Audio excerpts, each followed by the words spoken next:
Bonjour Régis, bonjour Ariane. Bonjour. Ravie de vous retrouver. Bonjour. Merci d'avoir accepté l'invitation concernant votre livre. Alors écoutez, je vous laisse savoir comment vous vous étiez rencontrés et comment vous aviez procédé pour écrire ce livre, comment l'idée vous en était venue, etc. Donc voilà, je vous donne la parole. Vas-y, Ariane. D'accord.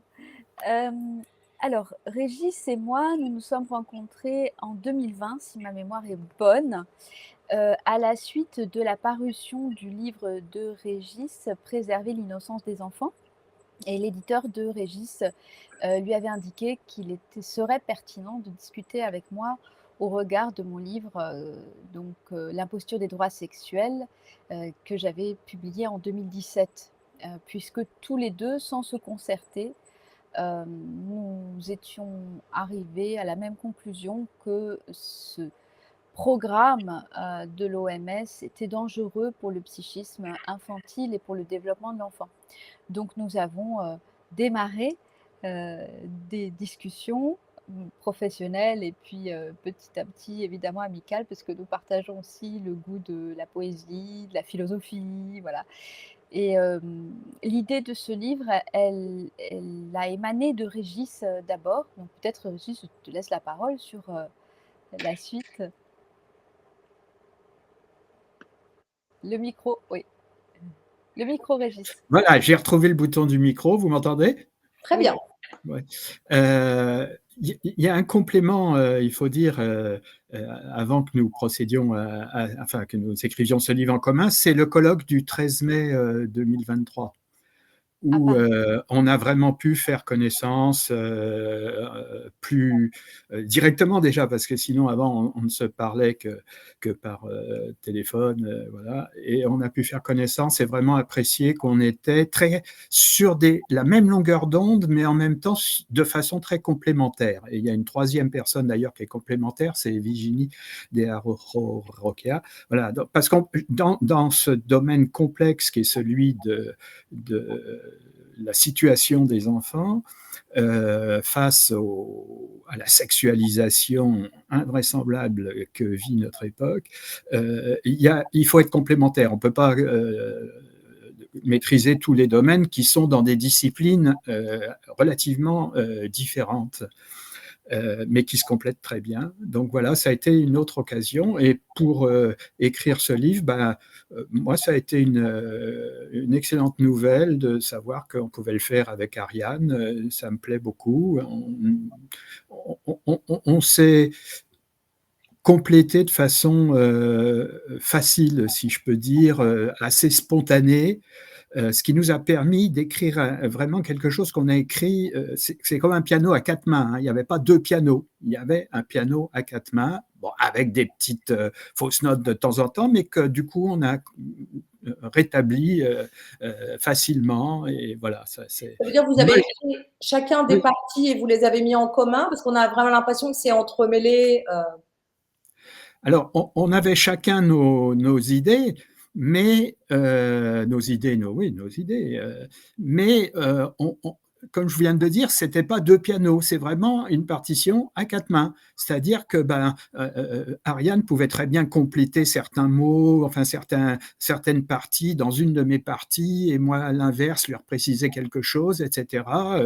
Et chacun prenait en compte les remarques de l'autre. C'est surtout ça. Il n'y a pas eu de conflit d'ego là-dedans. Voilà. Oui, très bien. Mais je me demandais comment, pratiquement parlant, vous faisiez. Chacun écrivait le texte et l'échangeait avec l'autre pour que l'autre fasse des… Alors non, en pratique, j'avais une matrice, si je peux dire. On a ce projet, en fait, on avait ce projet depuis deux ans avec un autre éditeur.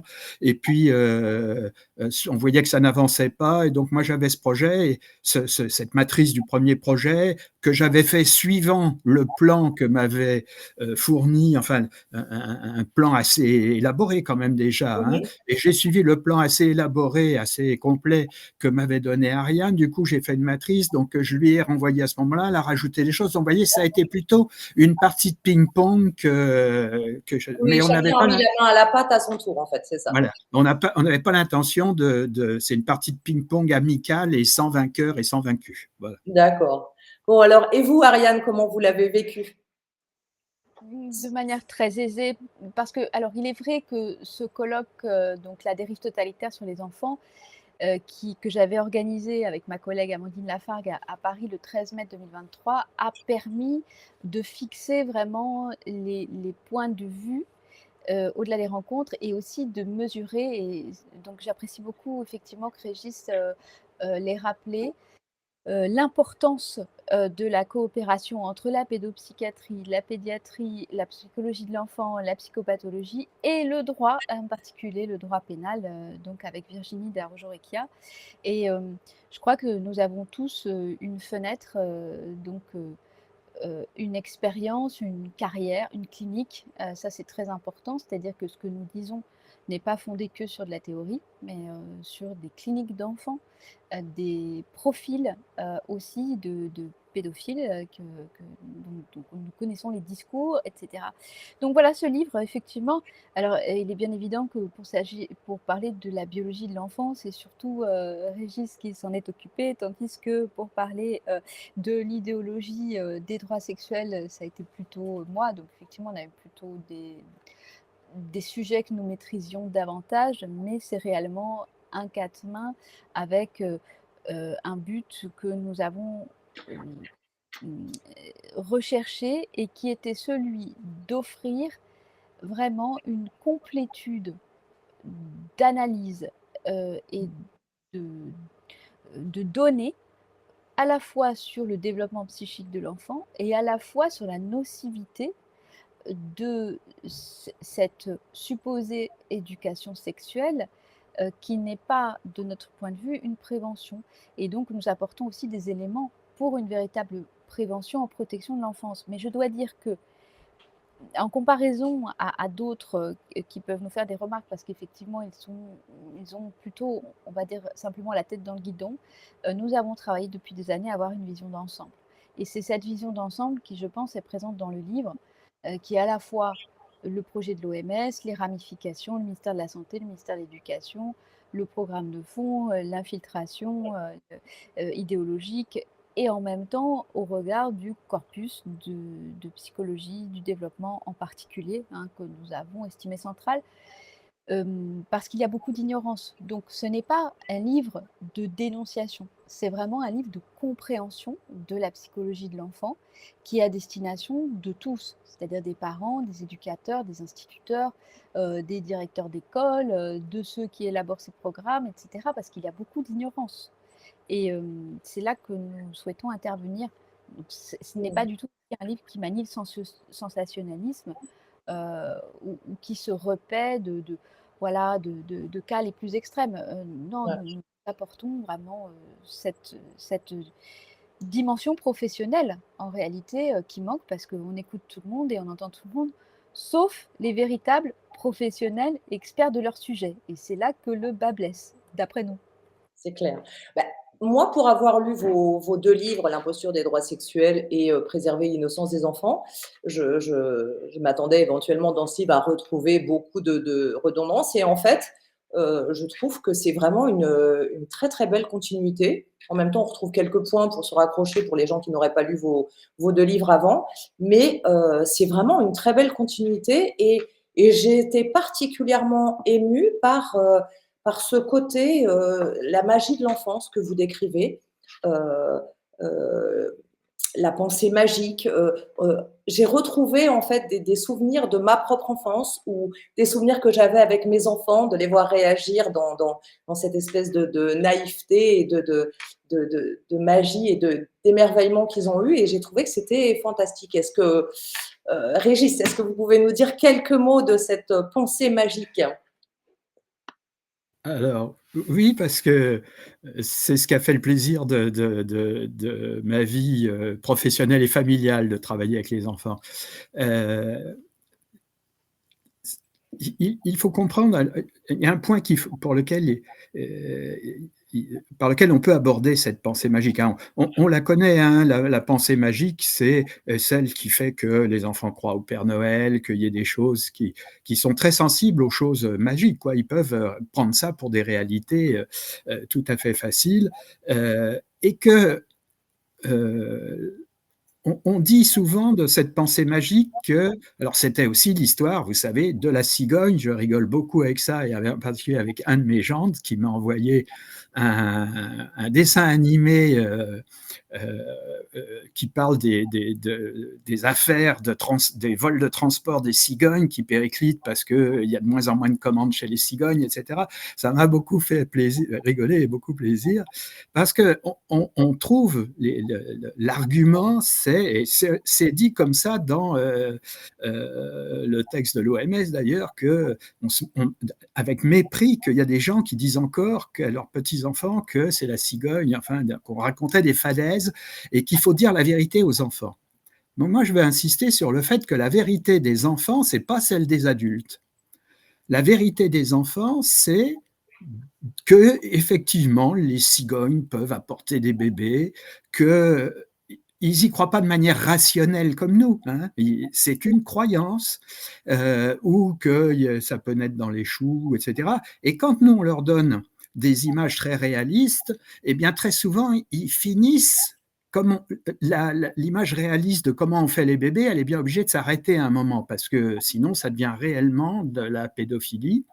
Que le papa mette la graine dans le ventre de la maman, bah, si on veut, c'est assez horticulture aussi, mais on ne peut pas aller jusqu'au bout de comment il met la graine, etc. C'est les enfants 3-4 ans. Et j'ai ce récit d'une petite fille et un petit garçon où ils discutaient de ce problème, justement, comment le papa met la petite graine dans le ventre de la maman. Et puis, ils avaient vu à la plage une dame qui avait une cicatrice d'intervention périombilicale, hein, peut-être une césarienne d'urgence d'ailleurs. Et la petite fille dit au petit garçon, mais on met le papa met la petite graine on la met dans le ventre, oui, c'est ça. Et la petite fille, les petits garçons répondaient, oui, mais le papa la met dans le nombril. Hein, voilà, c'est pas. Vous voyez en train de dire non, c'est pas dans le nombril qu'on le met, c'est dans la mounette. Bon, voilà, c'est ça qu'il faut accepter et comprendre qu'on ne leur ment pas, on les protège. Et je crois qu'il y a dans chaque culture, chaque famille, chacun fait comme il veut. Je veux dire, je ne défends pas une conception plutôt qu'une autre. Je crois que c'est aussi l'histoire de la famille, de la propre enfance des gens, et qu'il faut respecter, parce qu'en même temps, c'est une protection de l'intrusion. Alors, ce que je dis très clairement, il n'y a pas que dans ce domaine-là, d'ailleurs, dans le domaine de l'amour et de la sexualité, l'intrusion du monde des adultes dans le monde, l'intrusion, oui, du monde des adultes dans le monde de l'enfance, le monde des enfants, parce que quand on voit cette pensée magique, visiblement, elle a une fonction protectrice de l'enfance. C'est pour ça que j'ai préservé l'innocence. Ce n'était pas un terme juridique, c'était évidemment un terme psychologique. Toute cette pensée magique, elle protège les enfants. Elle peut aussi de temps en temps leur faire peur, hein, bien sûr, mais elle a surtout une fonction protectrice et protectrice du monde des adultes. Et en termes d'ethnologie, en fait, ces pensées magiques, ces histoires, elles existent dans toutes les civilisations, j'imagine?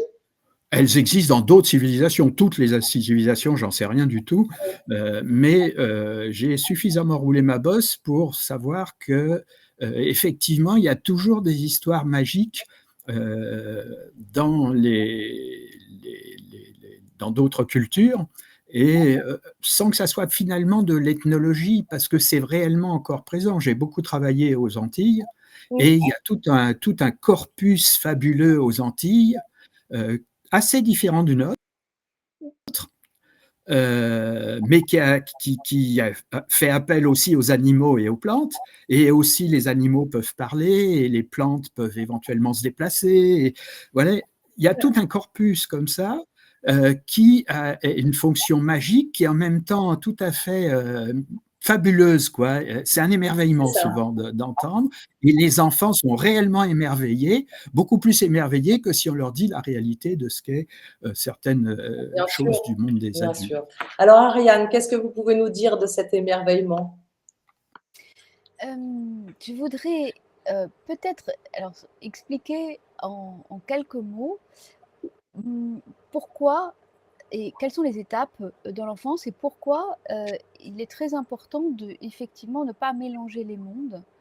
De manière très générale, l'enfant construit sa vie psychique, c'est-à-dire qu'elle est en développement et elle n'est donc pas aboutie comme serait une vie psychique d'adulte. Donc ça veut dire que l'enfant, il se débat tout d'abord avec une vie pulsionnelle qui est confondue par les ignorants avec une vie dite sexuelle. Ça n'a rien à voir. Et nous remettons aussi de l'ordre là-dedans, sortir de confusion dans ce livre, pour rappeler que la vie pulsionnelle, je vais prendre des exemples très concrets pour les gens. C'est ce avec quoi se débat l'enfant dans la toute petite enfance. Il se débat avec des impulsions immédiates. Je veux faire ce que je veux quand je veux. Je ne peux pas me retenir de manger des frites toute la journée si j'en ai sous le nez. Je ne peux pas me retenir de manger des bonbons toute la journée. Et l'adulte doit ici opérer une fonction de protection et d'interdit qui, petit à petit, par cette sécurisation, permet au petit enfant de commencer à apprendre la frustration. Sans l'apprentissage de la frustration, rien ne va se passer. C'est-à-dire que pourquoi nous parlons de tout ça? Pourquoi l'éducation est centrale? Elle est centrale pour conduire l'enfant étymologiquement hors de l'état de pulsion, ça c'est l'étymologie du mot, pour ensuite faire en sorte que cet enfant, dans le futur, devienne un adulte capable d'être en société et de faire civilisation avec les autres. Et faire civilisation, ça implique ce qu'on appelle le refoulement des pulsions. C'est-à-dire, j'ai une grosse colère contre mon voisin, ben, je ne vais pas aller le tuer, je ne vais pas aller le frapper. Et c'est tout ce que l'enfant doit d'abord apprendre. C'est un apprentissage compliqué sur des années et qui va permettre un second apprentissage qui est celui de la discipline, petit à petit. Et ça, c'est une autre période qui correspond à la période qu'on appelle de latence, hein, on va dire entre 6 et 11 ans. Donc nous avons aussi détaillé ces étapes-là. Donc il y a aussi dans la protection psychique dont parle Régis, la construction de cet imaginaire qui est effectivement à la fois une barrière, à la fois le monde émotionnel. Le monde de l'enfance, ce n'est pas le monde de la rationalité ou de la réalité brute. C'est un monde émotionnel, c'est le monde de la tendresse. Et ce monde de la tendresse, c'est parce que les émotions sont suffisamment sécurisées qu'on va pouvoir ensuite passer à d'autres types d'apprentissage, comme la rationalité, comme d'autres fonctions psychiques qui permettent de vivre en société. Et c'est l'apprentissage de la vie intime. Donc, aujourd'hui, ce qui se passe, c'est que nous nageons en pleine confusion de ces stades de développement. Nous nageons en pleine confusion d'angoisses d'adultes, parce que souvent ce sont des angoisses d'adultes qui viennent se projeter sur le monde de l'enfance au regard de la violence de notre monde. Donc mon Dieu, notre monde est hyper sexualisé, hyper violent. Il faut donc tout de suite aller faire une prévention auprès des enfants. Et c'est là qu'il y a, à mon avis, un contresens, c'est que cette prévention ne tient pas compte des besoins de l'enfant, des besoins de la vie psychique de l'enfant, c'est-à-dire qu'on entend beaucoup aussi de réactions, par exemple à cette éducation sexuelle, qui serait de type fonctionnel. C'est parce que les organes ne seraient pas encore en fonction. Mais en fait, c'est-à-dire qu'il y a un respect de la vie psychique de l'enfant pour ne pas créer du traumatisme. Qu'est-ce que c'est que le traumatisme? C'est l'effraction d'un réel que l'enfant ne peut pas appréhender. Pourquoi l'enfant ne peut pas appréhender la sexualité? C'est déjà une première question que nous abordons aussi dans ce livre, parce que il ne peut tout simplement pas appréhender la sexualité de ses parents, c'est-à-dire sa propre origine. Et pour créer, c'est quelque chose d'extrêmement angoissant. Donc pour pallier cette angoisse, il y a la création de tabous. Et le tabou, ce n'est pas mauvais. Nos civilisations sont construites sur des tabous. Et c'est important de le rappeler aujourd'hui où on veut faire sauter absolument tous les tabous. Ce qui permet la construction psychique, c'est qu'il y a des tabous et qu'il y a des interdits, qu'on ne peut pas tout faire. Et voilà, donc cette confusion qui naît souvent de l'angoisse d'adultes, qui reporte sur les enfants la responsabilité de l'absence de protection qui émane du monde des adultes.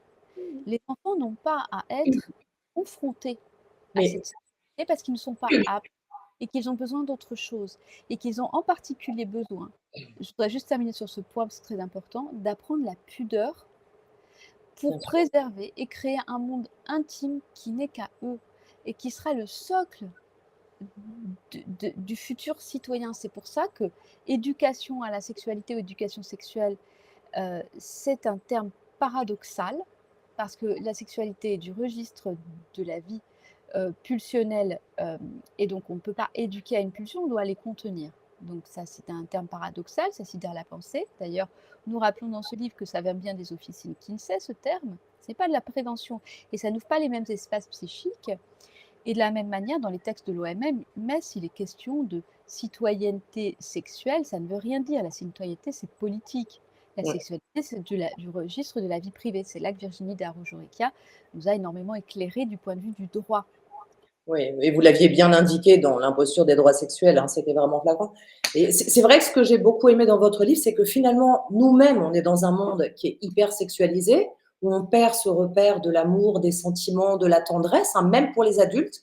Et en fait, de lire votre livre, ça permet vraiment de revenir à ça. Et même en tant qu'adulte, je crois que l'adulte, pour arriver à comprendre tous ces tenants aboutissants, doit revenir à ses propres souvenirs, regarder ses enfants avec un peu de recul, comme vous le montrez, et retrouver un petit peu cet émerveillement pour comprendre à quel point cette éducation peut être absolument traumatisante pour les enfants.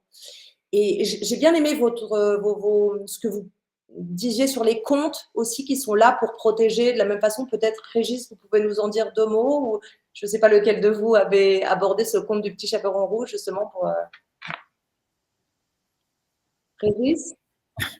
Si je peux repréciser certains points que vient d'aborder Ariane, le petit, pour bien, les pulsions, elles s'expriment bien sûr chez les plus jeunes, et elles s'expriment chez un enfant qui est, et c'est pas nous qui avons inventé ça, c'est un grand psychologue genevois, c'est Jean Piaget, dans ce qu'il appelle le stade sensorimoteur.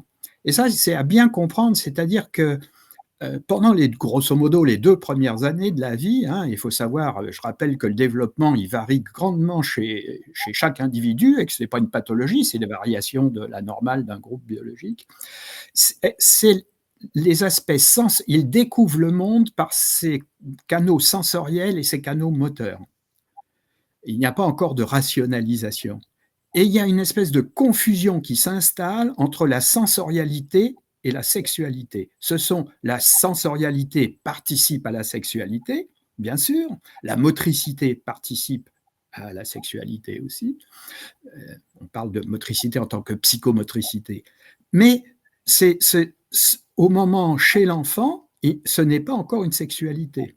Donc il y a on peut appeler ça une éducation, ça me gêne un peu, mais on peut aider les enfants au développement sensoriel, on peut aider les enfants au développement psychomoteur. C'est sûrement un bon préalable pour leur sexualité future, mais ce n'est pas de la sexualité. Et il faut comprendre que la présence anatomique d'un organe n'implique pas qu'il soit fonctionnel. C'est très simple à comprendre. C'est valable si vous avez un enfant à des jambes, je répète, je radote un peu, c'est l'âge. Si un enfant a des jambes à la naissance, on ne dit pas qu'il marche, on dit qu'il gigote. Si un enfant a une langue, un cerveau et des organes phonatoires à la naissance, on ne dit pas qu'il parle.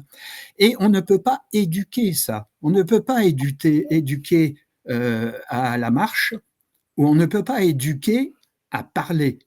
c'est quelque chose qui se développe spontanément si on a un milieu qui n'y est pas contraire, comme par exemple, si un enfant vit dans un milieu de sourds-muets, il ne va pas développer le langage, ou si lui-même sourd, il ne va pas développer le langage. Mais là, il y a quelque chose de pathologique, si vous voulez, qui freine ce développement. Sinon, le développement se fait plus ou moins bien, mais il se fait spontanément et on peut aider à ce qu'il se fasse bien. Mais à ce moment-là, on aide au niveau des préalables.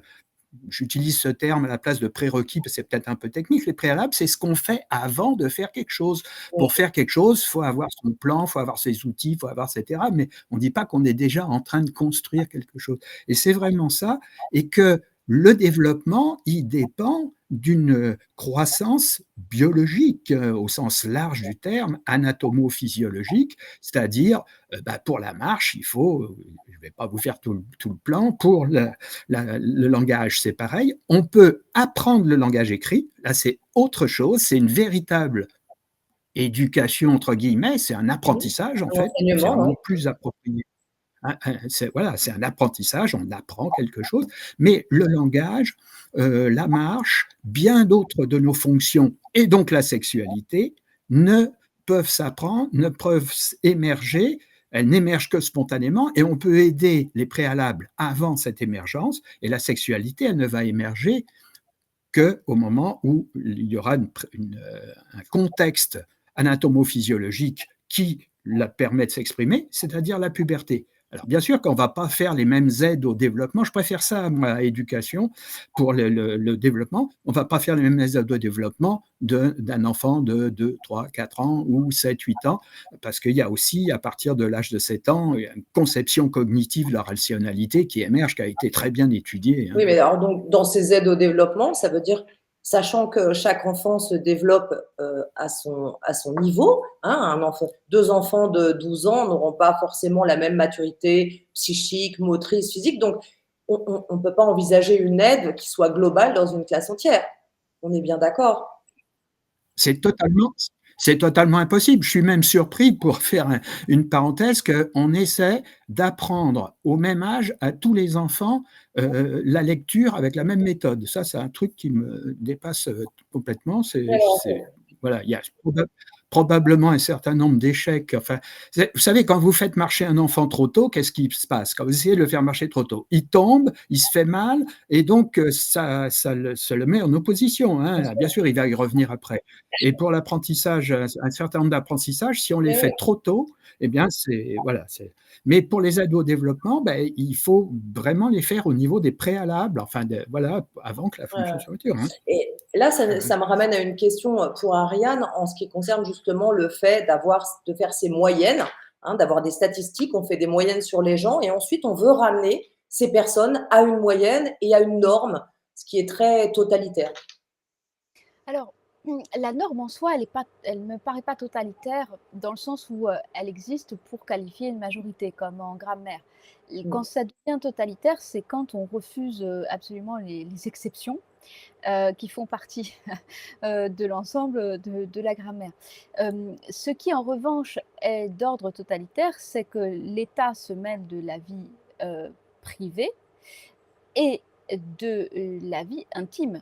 Et là, la sexualité en droit relève de la vie privée et la sexualisation des enfants est normalement totalement contraire au droit pénal. Hein. Si l'enfant est considéré comme un mineur sexuel, c'est précisément parce qu'il n'a pas de sexualité. Donc à partir du moment où l'adulte projette cette idée de sexualité sur l'enfant, c'est un processus pervers qui parle davantage de l'adulte que de l'enfant et que de la vie psychique de l'enfant. La problématique que nous avons, et qui n'est à mon avis pas des moindres, c'est que nombre d'adultes n'ont pas un rapport apaisé à leur propre vie amoureuse et à leur propre vie sexuelle, qui en fait partie, et donc projettent un certain nombre de traumatismes qui peuvent être les leurs, un certain nombre de mauvaises expériences qui peuvent être les leurs sur les enfants. Je vais prendre un exemple. Si quelqu'un a subi un traumatisme sexuel infantile qui n'a pas soigné, il peut vouloir absolument empêcher que ça se produise chez d'autres enfants, mais l'enfer étant pavé de bonnes intentions, ce qu'il va amener en contenu à l'enfant est à ce moment-là traumatique pour l'enfant qui n'a pas vécu ce que l'adulte a vécu. Donc c'est cette confusion aussi. Et je dois dire que, encore une fois, je vais rappeler cette information, mais j'ai énormément interrogé de nombreux collègues qui traitent à la fois une patientèle d'adultes ou d'enfants. Ils rapportent un nombre considérable de témoignages d'abus sexuels infantiles. Donc on peut imaginer que sur l'ensemble de la population aussi, ce sujet entraîne différents types de confusion. Et, et ce sont ces confusions que nous souhaitons lever. Je voudrais dire aussi, parce que c'est effectivement l'un des points essentiels qu'a rappelé Régis, l'importance de ne pas brûler les étapes. Et donc, si nous voulons pouvoir disposer de citoyens à un esprit critique suffisant, aptes aussi à des processus rationnels que nous, on appelle processus secondaires et qui font partie des processus qui s'apprennent dans la dite période de latence. Latence, ça veut dire que toutes les pulsions sont cachées. Donc entre 6 et 12 ans, le stade dont parlait Régis, le stade de développement logique, le stade où traditionnellement, à l'école, on enseignait la grammaire, on enseignait même, il y a longtemps, le latin, les mathématiques, tous ces processus rationnels pour renforcer ce qu'on appelle cette rationalité et ce qu'on appelle, nous, dans notre jargon, la symbolisation, c'est-à-dire une aptitude à sortir de la vie du corps, qui est une vie pulsionnelle, pour l'amener dans le langage. Et ce qui fait civilisation, c'est que nous sommes des êtres de langage. Quand nous avons un conflit, nous ne nous tapons pas dessus. Nous essayons d'en parler. Et c'est ce que l'enfant est mené à apprendre et à consolider à cet âge-là, dans cette période de latence.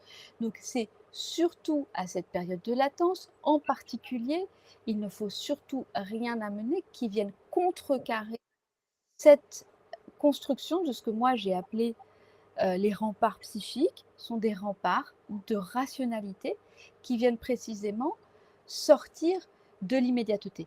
Un autre rempart, c'est qu'on pourrait l'appeler pensée mythique, c'est-à-dire que il y a ça me surprend toujours et j'ai eu cette réflexion personnelle que je vous soumets, qui est assez inédite, enfin, que je n'ai pas entendue pour l'instant ailleurs.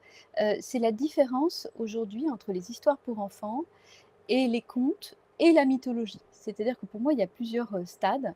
Les histoires aujourd'hui pour enfants que vous écoutez, que vous découvrez, sont des histoires qui sont très calquées sur le réel. C'est-à-dire, c'est la vie de l'enfant qui est racontée. Alors, petit Louis fait ceci, ou je ne sais pas qui fait ceci, enfin voilà. On prend un animal, mais c'est la vie réelle. Il va à l'école, il a son goûter, il change sa couche, il apprend la propreté. Et donc, l'enfant n'est pas projeté dans un monde imaginaire. Il est, en fait, simplement, il s'identifie à l'animal principal, voilà, qui est censé mener sa vie. Or, ce qui est notre propre protection psychique, c'est l'aptitude à développer une vie imaginaire qui n'est pas une fuite du réel, qui est au contraire un endroit ressource à l'intérieur de soi pour pouvoir se confronter à la difficulté de la réalité, de sa violence, une fois que nous parvenons dans le monde adulte, en particulier aujourd'hui. Donc, les contes comme Le Petit Chaperon Rouge, comme Hansel et Gretel, etc., servent à prévenir l'enfant, Le Loup et les 7 chevreaux, des dangers, mais ce sont des personnages totalement imaginaires.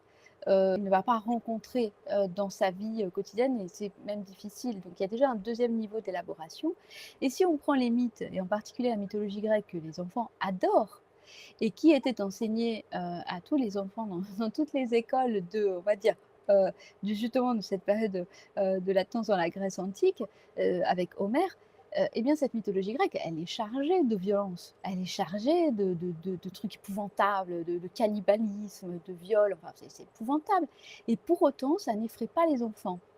Pourquoi? Parce qu'il y a suffisamment d'éléments pour ne pas s'identifier de manière immédiate, c'est-à-dire que, et bien évidemment, le dieu qui a des petites ailes aux pieds, celui qui a la foudre dans les mains, etc., c'est impossible. Et en même temps, ça parle de la vie archaïque, ça parle de la vie pulsionnelle, et ça parle de toutes ces pulsions, et ces interdits fondamentaux, ces tabous qu'on doit mettre en place pour pouvoir vivre ensemble.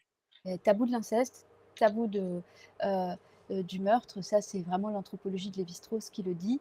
Et cette mythologie, elle permet à l'enfant de dépasser en fait justement cette confusion, cette noyade dans des processus très anxiogènes, très angoissants, à travers une pensée mythique qui lui permet de mettre à distance. Et donc ça n'a rien à voir avec ces mots crus que des adultes souhaiteraient, au nom de la prévention, amener dans la vie de l'enfant et qui en fait seraient susceptibles de faire trauma. Voilà.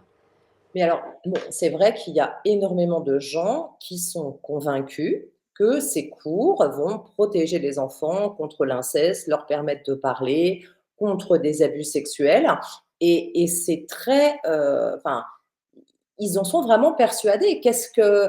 Dans votre livre, vous donnez quelques conseils qui sont très intéressants, mais est-ce que vous pouvez ici nous dire quelque chose là-dessus, Régis peut-être, ou Ariane, je ne sais pas. Oui, je vais dire un mot, moi. On nous parle de prévention. La prévention, ça fait partie de la thérapeutique. C'est une forme de thérapeutique, hein, si je peux dire. Hein. Il y a la thérapeutique curative et la thérapeutique de prévention. Les médecins sont habitués à faire ça, en particulier les pédiatres. On ne peut pas faire un traitement de l'enfant, qui soit d'ailleurs curatif ou préventif, mais tout particulièrement préventif, sans ses parents. Ça me paraît quelque chose où ça cloche là. Il y a un discours qui cloche. On ne peut pas faire un traitement préventif sans la coopération des parents. Alors, l'idée, ça serait de prévention, on la voit bien, ça serait que c'est dans les familles que se passent les histoires. Alors, hein, il faut dire, le terme inceste me gêne un petit peu, parce que ce qui est choquant et je crois illégal, ce n'est pas l'inceste.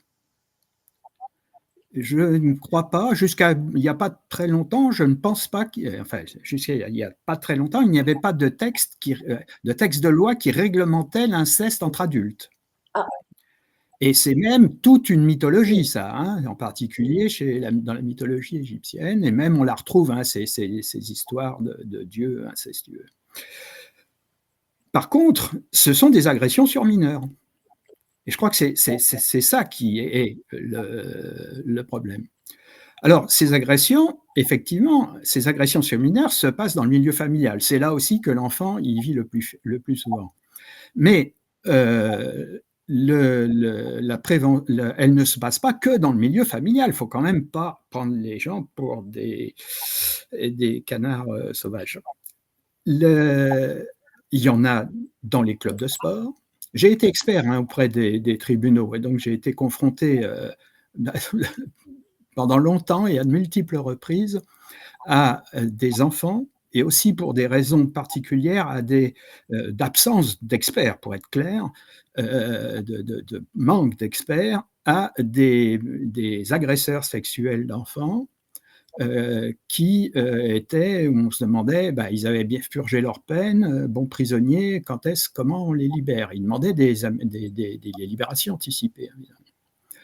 Et il y a donc dans divers milieux, d'autres milieux, et pas seulement dans la famille, des agressions sexuelles, et on ne voit pas très bien pourquoi on mettrait le focal sur les familles alors que ce n'est pas leur exclusivité.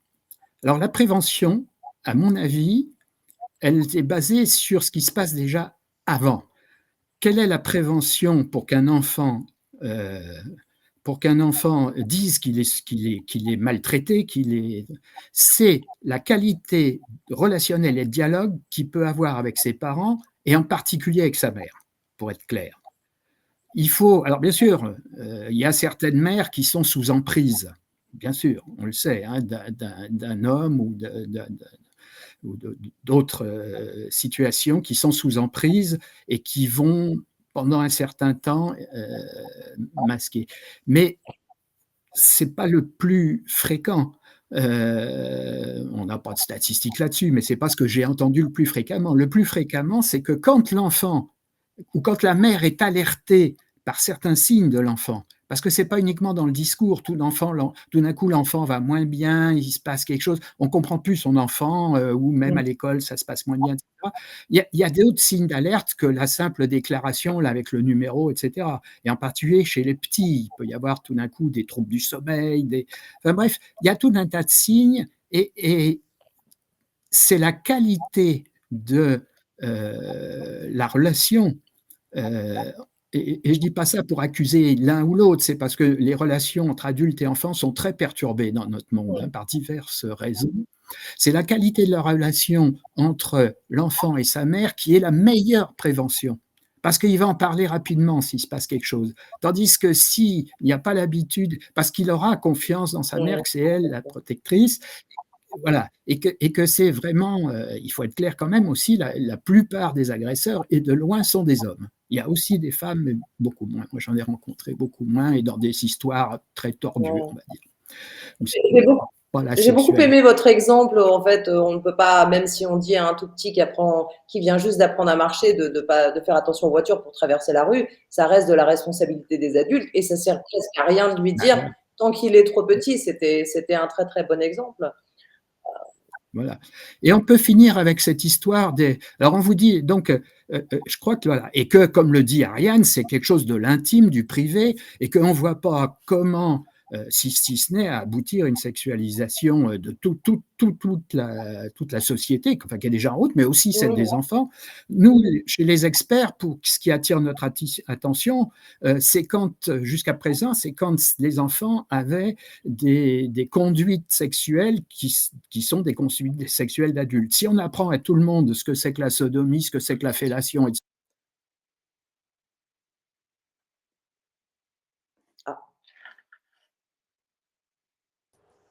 On n'entend plus.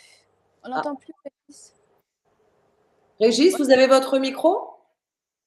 Est-ce qu'on ne vous entend plus? Non. Il y a une coupure. On n'entend plus, Régis, le micro.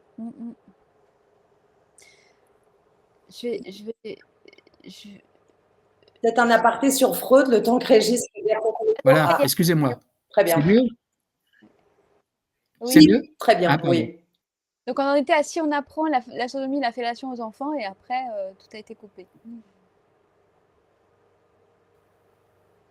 Ah. Je pense que c'est un problème de réseau. Peut-être on peut embrayer. Ouais, alors je vais embrayer. Oui. Freud et le complexe d'Oedipe, non? Ouais, j'ai des choses à rajouter par rapport à ce qu'a dit Régis. D'abord, quelle est cette obsession de faire de la prévention? Pour moi, c'est une manière de contourner la vraie question, qui est la question de la protection des enfants par les adultes. Donc si on regarde le tableau d'ensemble, et j'avais donné il y a déjà un certain temps les chiffres de la justice concernant les condamnations des abus sexuels et des viols pour enfants, on est entre 1% et 3% des plaintes. Donc c'est déjà un premier problème. On voit bien que la société adulte ne fonctionne pas en termes de protection des enfants. Ensuite, il y a un deuxième problème. Donc ça fait que déjà, posons-nous 2 minutes. Si les enfants, parce que beaucoup nous disent, oui, mais ça va permettre aux enfants d'expliquer ce qu'ils ont, etc. Est-ce que les enseignants, par exemple, sont formés à la détection des traumatismes et des signalements? Non. Donc déjà, deuxièmement, est-ce que la protection de l'enfance fonctionne bien avec les signalements? Non. Vraiment, c'est assez catastrophique. Nous sommes vraiment de nombreux professionnels à l'avoir dénoncé depuis des années. Donc il y a bien d'autres choses à faire en termes de protection des enfants. Et enfin, les enfants apprennent essentiellement par imitation des adultes. c'est leur premier apprentissage, c'est l'imitation. Donc, quel est le modèle que nous, adultes, nous leur donnons? Quel est le modèle de société que nous leur donnons? Est-ce que vraiment nous sommes presque, j'ai envie de dire, envisageables comme modèle viable? Bien sûr. Hein? Une société d'adultes qui n'a pas réglé sa violence, qui n'a pas réglé ses messages contradictoires, où les relations sont de plus en plus pauvres en termes émotionnels, en bienveillance, etc., où on est de plus en plus dans des passages à l'acte. Donc, réglons ça. Et Et, les enfants et, et- seront dans un environnement serein pour grandir. bien sûr. Donc, à chaque fois, on nous utilise des cas exceptionnels comme si tous les parents étaient des violeurs d'enfants. Donc, je crois que ce que Régis a rappelé tout à l'heure en termes de participation des parents à l'instruction et à l'éducation de son enfant, c'est assez fondamental. C'est-à-dire que c'est la Convention internationale des droits de l'enfant. Ce que nous nous réclamons, c'est le respect de la Convention internationale des droits de l'enfant qui prévoit le respect des parents et de l'autorité parentale. Et là, on voit bien qu'il y a quelque chose qui est, voilà, qui vient en contradiction. Et j'avais cité EdSense, c'est-à-dire ces fameux guides qui sont à destination des intervenants à l'éducation sexuelle dans les écoles et qui indiquent bien que d'abord, il faut mener un dialogue sur la sexualité avec des enfants à partir de l'âge de 2 ans et que si les parents sont en désaccord avec le contenu de ce qui est amené dans ces 10 programmes, ils pourront faire l'objet d'un signalement aux services sociaux. Je voudrais rappeler que tout ceci est illégal. Oui, c'est ce Et qu'a proclamé le CESE d'ailleurs. Tous les textes vont de même. donc, il serait temps de respecter la loi. Et c'est l'objet d'Honest, c'est l'objet de ce que dit Virginie Darault-Joureka, et je crois que nous sommes tout à fait d'accord, parce que la loi, le droit pénal, il est quand même là pour protéger l'intégrité des citoyens. Donc, le respecter en termes de ce que le droit pénal dit, le respecter aussi dans son application. Donc, on a fort à faire, nous, les adultes, en termes d'amendement concernant la protection psychique des enfants, c'est-à-dire de remise en question de notre société, du modèle qu'elle donne, des perspectives qu'elle donne aussi, hein, quand on entend des appels à la guerre et une mobilisation de la jeunesse pour la guerre, on peut quand même se poser quelques questions sur la protection psychique et physique des enfants. Et au lieu de vouloir absolument asséner cette prévention, c'est-à-dire en fait la déléguer à l'enfant, qui n'est pas apte à comprendre ce dont on lui parle à ce moment-là. C'est clair. En fait, vous disiez au départ que votre livre n'était pas un manifeste, mais finalement, quand on lit votre livre, on se rend compte que tout ce qui est fait va à l'extrême opposé de ce qui devrait être. Quand on écoute, j'écoutais il y a peu Aude de Niso qui expliquait la dégradation absolument hallucinante de l'éducation, qui prive les enfants de tout vocabulaire, donc ce qui revient à ce que vous dites, c'est-à-dire amener une certaine forme d'agressivité, de bestialité quand on n'arrive plus à s'exprimer. Donc, en fait, votre livre, s'il n'est pas un manifeste, il est une évidence que ce vers quoi nous allons est le strict opposé de ce qu'il faudrait. Ok. Est-ce que…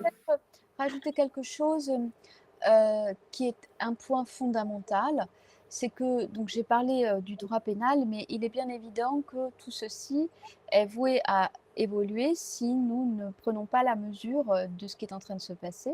Donc, un enfant qui a un développement harmonieux dans un environnement sécurisant et bienveillant et qui ne subit pas de traumatisme ou d'abus sexuels ou de confusion de cet ordre, ne manifeste pas de conduite sexualisée. Donc c'est très important de le rappeler parce que ça, c'est notre clinique qui le dit. C'est-à-dire qu'un enfant, à partir du moment où il va démontrer une gestuelle, un comportement sexualisé, il faut toujours que nous nous demandions d'où vient ceci. Encore une fois, il apprend par imitation. Donc, qu'est-ce qui a causé Et souvent, c'est un marqueur pour les expertises judiciaires, les signalements. À partir du moment où on banalise la sexualisation des enfants, où on mélange le monde de l'enfance et le monde de l'adulte, donc on entrave sérieusement leur développement psychique, le développement psychique des enfants, et où donc les enfants vont imiter les conduites adultes, même si évidemment elles leur sont totalement préjudiciables, comme on le voit aujourd'hui avec des histoires de viol en école maternelle, de fellation dans les écoles élémentaires. Enfin, on vit des histoires qui n'existaient pas avant. Donc ça doit quand même être un marqueur. Ce fait divers de plus en plus fréquent doit nous interroger sur notre participation à tout ça, notre participation générale du monde des adultes, hein, et notre défaut de protection. Donc cette banalisation de la sexualisation va faire que de plus en plus d'enfants vont avoir ces conduites sexualisées. Et le grand risque, c'est qu'effectivement, comme nous l'a averti Maître Virginie Dargerecchia, le législateur finisse par statuer que c'est une coutume, c'est-à-dire qu'aujourd'hui, oui, tous les enfants présentent des conduites sexualisées. Ce n'est pas parce qu'ils présentent des conduites sexualisées que c'est un développement psychique harmonieux et qu'il n'y a pas quelque chose d'extrêmement grave dont les conséquences seront payées avec une facture très salée à l'âge adulte. Et précisément, comment? Parce que pour nous, et c'est important de le rappeler, avec Régis, pour nous, ce qui nous préoccupe, c'est qu'il y ait un développement harmonieux dans l'enfance, qui ne brûle pas les étapes, pour que l'individu, une fois adulte, ait une vie sexuelle amoureuse épanouie. Et une vie sexuelle épanouie, ce n'est pas une sexualité réduite à une pure fonction où l'autre est considéré comme un objet. C'est aussi important de rappeler ça. Et quelque chose qui ait de la consistance, qui intervenir de la tendresse, du rêve, de l'imaginaire et tout un tas de fonctions psychiques qui se développent dans l'enfance. Voilà. Alors justement, pour finir, est-ce que vous pourriez nous dire quelques mots sur l'amour? Alors je vais appeler Régis d'abord et Ariane ensuite. Parce qu'il y a beaucoup d'amour dans votre livre, l'amour paternel, maternel, l'amour des enfants, l'amour que peuvent ressentir les enfants. Est-ce que ça fonctionne là? Ça fonctionne. On vous entend, Régis. Alors, je voudrais rappeler quand même un des éléments fondamentaux de notre livre, c'est une fausse affirmation scientifique. Il n'y a pas encore de sexualité chez l'enfant. Et alors que tout le monde l'affirme comme allant de soi, il n'y a aucun argument scientifique pour dire que la sexualité se développerait dès la naissance, c'est-à-dire de manière totalement contraire à tout ce qui dans tous les autres secteurs du développement de l'enfant. À partir du moment où déjà on aura fait qu'il n'y a pas de sexualité, ça évitera le discours que j'ai entendu certains pédophiles qui vous disent que mais non, ils ont cherché à lui faire découvrir la sexualité bien gentiment pour éviter que d'autres les agressent. Je l'ai entendu de mes propres oreilles, je ne suis pas le seul expert à avoir entendu ça de la part, et on se faisait reprocher qu'on n'était pas à la page. Et je rappelle qu'il y a quand même eu des gens pour défendre, juste après 68, la pédophilie comme parfaitement normale. Donc, il faut quand même rappeler.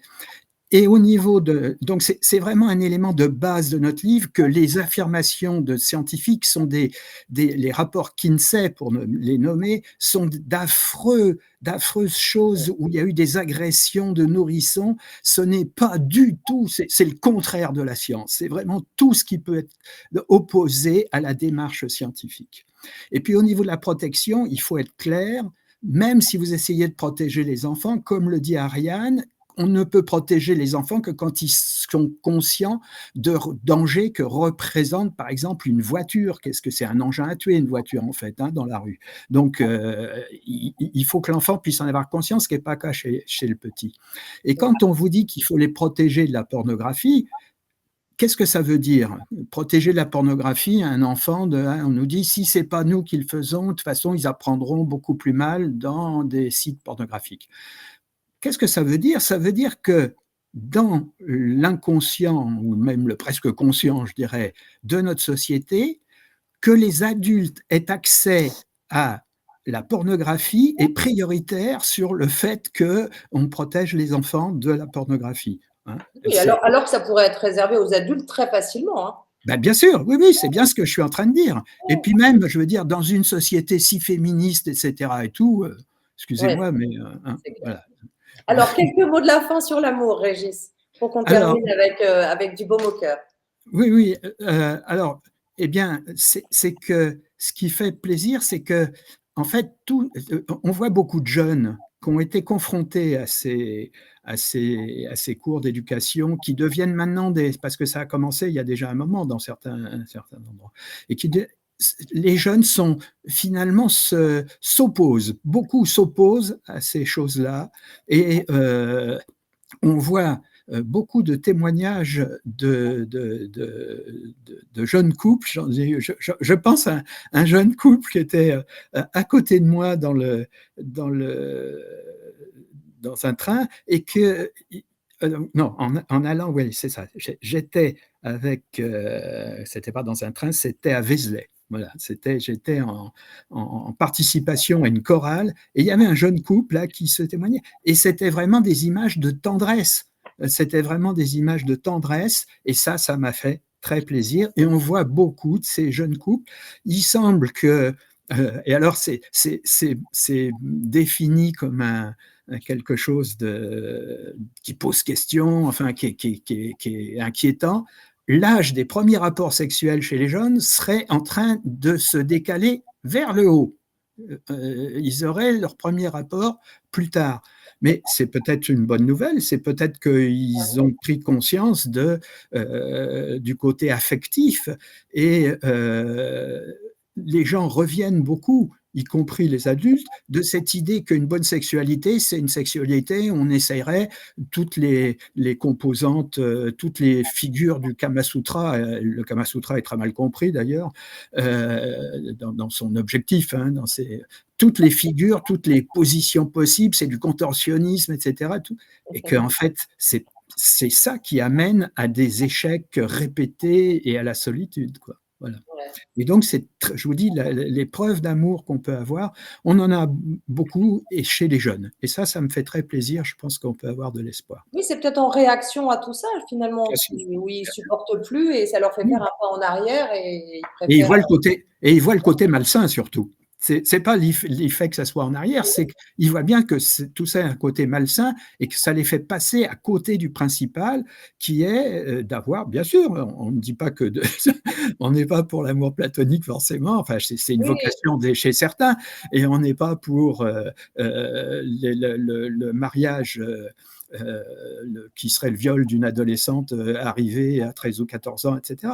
Alors, pour être clair quand même, j'ai eu dans mon exercice professionnel à côtoyer plusieurs fois, parce qu'on les fait venir chez nous, des médecins originaires du Maghreb, dont certains en couple, et qui m'ont expliqué, parce qu'à partir du moment où les gens ont confiance, ils peuvent parler en toute confiance.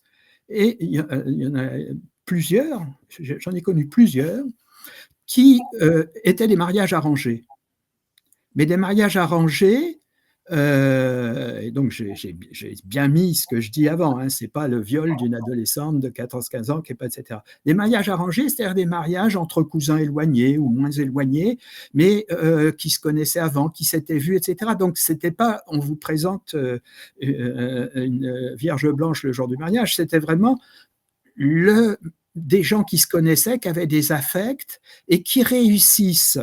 Et je le dis clairement, parce que c'est un respect aussi des autres cultures, des autres traditions, et que ce n'est pas la culture en elle-même qui fait le mal, c'est la façon de la faire, et qui étaient des couples, alors c'est des gens qui avaient déjà 10, 15, 20 ans de mariage, hein. Quand ils arrivaient, ils avaient fini leurs études de médecine, ils exerçaient déjà dans des hôpitaux en France.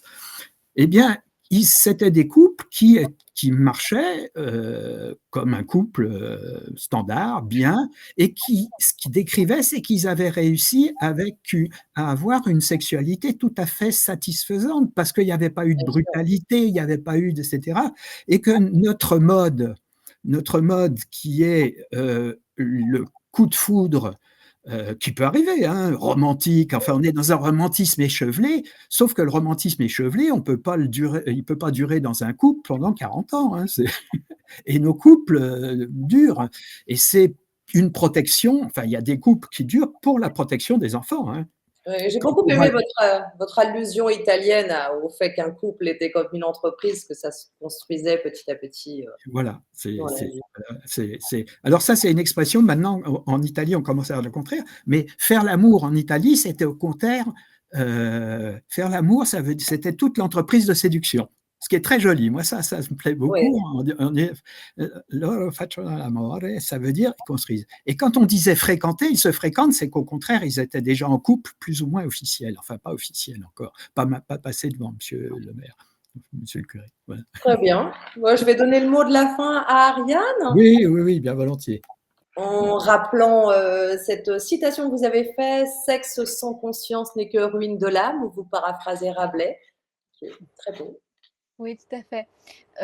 Oui, tout à fait, parce que je pense aussi très curieux cette sectorisation des domaines relationnels de notre existence. Donc maintenant, on aurait une sectorisation de la sexualité, alors que ça fait partie d'un ensemble de la relation. Et, je crois qu'il y a quelque chose aussi d'une instrumentalisation du langage, de faire croire à une sexualité réussie, alors que si la relation elle n'est pas réussie, la sexualité elle risque Ouais. d'être assez pauvre, voilà, et d'être assez mécanique. Et donc je crois que si on revient sur cette histoire d'amour, c'est un terme très galvaudé. Les pédophiles, les pédocriminels utilisent ce terme, hein, et ils disent aimer les enfants. Eh bien, je crois que l'amour, c'est exactement le contraire de la pédophilie ou le contraire du processus pervers qu'il y a derrière, c'est-à-dire l'instrumentalisation de l'autre, qui va être utilisé comme un instrument de sa jouissance. Ça, c'est le contraire de l'amour. Et on peut se demander aujourd'hui, quand on voit aussi l'état global des relations entre les gens, à quel moment il n'y a pas cette instrumentalisation de l'autre, c'est-à-dire à quel moment euh, faire preuve d'amour, c'est aimer l'autre dans sa complète altérité, même s'il, entre guillemets, je ne peux pas l'utiliser. Je ne peux pas l'utiliser pour quelque chose. Donc il y a quelque chose de magique. C'est aussi poser un regard sur cette différence de l'autre avec magie. Je crois que le plus grand moment d'amour, en tout cas dans la vie d'une femme, c'est à mon avis quand son enfant naît. Et qu'il y a ce regard posé sur ce qui est à la fois soi et qui n'est pas soi. Et cette, voilà, cette dimension absolument merveilleuse et sacrée. Donc, respecter ce lien, ce soi qui à la fois n'est pas soi. Voilà. Et donc, tout ce qui relève uniquement de ces problématiques, ces projections, ces angoisses, il est important que nous puissions les travailler pour arrêter de les faire porter aux enfants, et en rappelant aussi tout simplement que si nous n'aidons pas aujourd'hui les enfants qui ont déjà beaucoup souffert à contenir cette vie pulsionnelle et que au contraire nous ne faisons que encourager tous azimuts différents types d'effractions qui les rendront incapables d'apprentissage, incapables d'apprendre la langue, incapables d'apprendre l'écriture, etc., qui supposent justement des processus de mise à distance de toutes ces pulsions qui peuvent les traverser, eh bien, nous allons au-devant de très très grandes catastrophes et d'un retour à la barbarie qui est en cours. Hein. On le rappelle dans ce livre, Freud rappelait que sexualiser les enfants les rend inéducables. Et c'est bien important de le redire. Hein, et aussi, parce que je subis différents types de campagnes de calomnie par des gens qui ne sont jamais allés lire les textes, bien, nous faisons un point professionnel, posé, argumenté, et c'est vrai que nous attendons des arguments en retour, pas des polémiques, pas des invectives, pas du sensationnalisme. Voilà. D'accord. Alors, vous aviez une annonce à nous faire pour le 15 mars, je crois. Oui, donc nous, le 15 mars, Régis, Bruno et moi-même seront disponibles sur ma chaîne YouTube à 20 h pour répondre à toutes vos questions concernant notre livre « Le sexe n'est pas un jeu d'enfant ». Donc parents, instituteurs, éducateurs, voilà, toute personne intéressée par le développement psychique des enfants et intéressée pour comprendre les enjeux actuels qui naviguent autour de la protection de l'enfance, de l'éducation sexuelle, de l'OMS, etc., eh bien, venez et nous essaierons de répondre à une majorité de questions. Donc le 15 mars à 20 h sur ma chaîne YouTube. Parfait. Bah, écoutez, merci à tous les deux pour ces témoignages, pour ce temps accordé et merci pour votre livre qui est absolument merveilleux à lire et tellement instructif. Et voilà, on a beaucoup à apprendre des enfants finalement et du regard qu'on peut avoir. Merci Régis, merci Ariane. Merci à vous Yann, merci Ariane. Merci, je vais lancer le clap de fin.